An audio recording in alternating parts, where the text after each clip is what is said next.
আসসালামু আলাইকুম। এটেন মামলা সংবাদে সবাইকে স্বাগত জানাচ্ছি ফাতিহা শাফি। পিআর নির্বাচনের দাবি তুলে একটি দল দেশে অস্থিতিশীলতা তৈরি করতে চায় বলে অভিযোগ করেছেন বিএনপি স্থায়ী কমিটির সদস্য সালাউদ্দিন আহমদ। রাজধানীর সুপ্রিম কোর্ট মিলনায়তনে এক সেমিনারে তিনি বলেন যে স্বৈরতন্ত্র অবসানের জন্য গণ অভ্যুত্থান হয়েছে, পিআর নির্বাচনের মাধ্যমে আবারও সেই স্বৈরতন্ত্র প্রতিষ্ঠিত হবে। সালাউদ্দিন আরও বলেন, কোনো রাজনৈতিক দলের অনৈতিক আবদার মানতে গিয়ে জাতিকে বিপদে ফেলা যাবে না। এদিকে বিএনপির স্থায়ী কমিটির সদস্য ডক্টর এস.এম. জাহিদ হোসেন বলেছেন, গণতন্ত্র পুনরুদ্ধারের নেতৃত্ব দিতে তারেক রহমান কয়েক সপ্তাহের মধ্যে দেশে ফিরবেন। তিনি বলেন, নির্বাচনকে সামনে রেখে দেশি বিদেশি ষড়যন্ত্র রুখে দিতে প্রস্তুত বিএনপি। ডিপ্লোমা ফার্মাসিস্ট অ্যাসোসিয়েশনের নবগঠিত কমিটিকে সাথে নিয়ে শহীদ প্রেসিডেন্ট জিয়াউর রহমানের সমাধিতে শ্রদ্ধা নিবেদন শেষে তিনি এসব কথা বলেন। ডাক্তার জাহিদ বলেন, যারা জনগণের কাছে সমাদৃত ও দলীয় জরিপের ফলাফলে এগিয়ে থাকবে তারাই আগামী নির্বাচনে বিএনপির মনোনয়ন পাবে। বাংলাদেশে এটা কারা চালু করতে যাচ্ছে, তাদের পিছনের উদ্দেশ্য কি? একটা উদ্দেশ্য তো অবশ্যই আছে, যাতে কিছু সিট বেশি হয়, কিন্তু আরেকটা উদ্দেশ্য আছে, বাংলাদেশে সবসময় যেন অস্থিতিশীল পরিস্থিতি থাকে। বাংলাদেশে যদি সবসময় অনৈক্য থাকে, অস্থিতিশীলতা থাকে, তাহলে শেখ হাসিনার মতো আরেকটা ফ্যাসিস্টের উদয় হতে পারে এবং তাদের মধ্য দিয়ে তাদের সমস্ত স্বার্থ আদায় হতে পারে। অথবা দুর্বল সরকারের কাছে যা কিছুই দাবি করা যাবে, সমস্ত দাবি আদায় করা যাবে। নির্বাচনকে সামনে রেখে দেশীয় বিদেশি যত ষড়যন্ত্র আছে এটাকে পিছিয়ে দেওয়ার, প্রলম্বিত করার, সেটিকে মোকাবেলা করার জন্য দল যেমন প্রস্তুত। বিএনপির মনোনয়ন প্রত্যাশী কে প্রার্থী হবেন কে হবেন না সেটির জন্য আমাদের স্থানীয় নেতৃবৃন্দ, জেলার নেতৃবৃন্দ, আমাদের দলের পক্ষ থেকে জরিপ, জনগণের ভালোবাসায় যেই সমস্ত মানুষগুলো নিজ নিজ এলাকায় উদ্ভাসিত, তাদেরকেই বাংলাদেশ জাতীয়তাবাদী দল মনোনয়ন দেওয়ার ব্যাপারে দিয়ে তারা সিদ্ধান্ত গ্রহণ করবে। দল কাউকে গ্রিন সিগন্যাল বা রেড সিগন্যাল দেয় নাই, কাজেই যখন সময় আসবে তখন আপনারা দেখতে পাবেন। আগামী নির্বাচনের জন্য প্রস্তুতি নিচ্ছে জামাতে ইসলামী। চীনা প্রতিনিধি দলকে একথা জানিয়ে দলটির আমির ডাক্তার শফিকুর রহমান বলেন, জয়লাভ করলে শাসক নয় সেবক হতে চায় জামাত।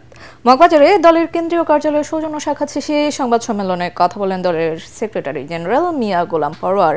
তিনি জানান, নির্বাচনকে কেন্দ্র করে প্রতিবেশী দেশগুলোর হস্তক্ষেপের বিষয়ে দেশবাসীকে ঐক্যবদ্ধ থাকার তাগিদ দিয়েছেন আমিরে জামাত।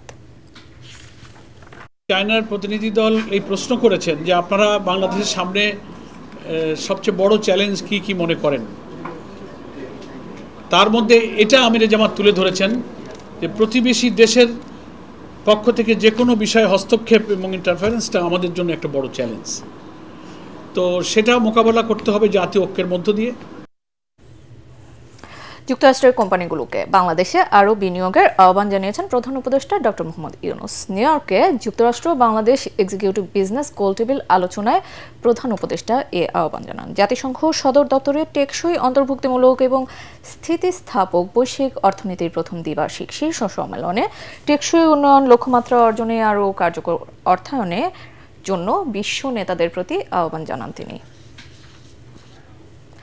হত্যা, উস্কানি, ষড়যন্ত্র সহ সুনির্দিষ্ট ৮ অভিযোগে জুলাই গণ অভ্যুত্থানে মানবতাবিরোধী অপরাধে জাসদ সভাপতি এবং সাবেক তথ্যমন্ত্রী হাসানুল হক ইনুর বিরুদ্ধে আনুষ্ঠানিক অভিযোগ আমলে নিয়েছে আন্তর্জাতিক অপরাধ ট্রাইব্যুনাল ২। এর আগে ১,৬৭৯ পৃষ্ঠার নথিপত্র, ৩টি অডিও, ৬টি ভিডিও সহ ৩৯ পৃষ্ঠার অভিযোগ দাখিল করে প্রসিকিউশন।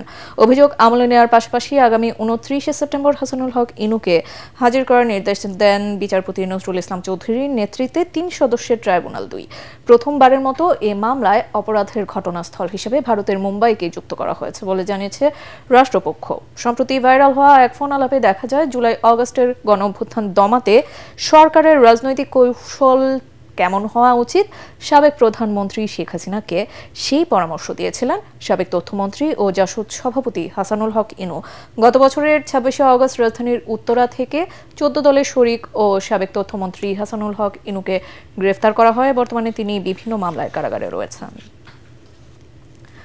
রাজশাহী বিশ্ববিদ্যালয়ে বিএনপিপন্থী শিক্ষকদের কর্মবিরতি পঞ্চম দিনের মতো অব্যাহত রয়েছে। ক্লাস পরীক্ষা সহ সকল প্রশাসনিক কার্যক্রম বর্জন করেছেন তারা। ফলে বিভিন্ন বর্ষে পাঠদান বন্ধ রয়েছে।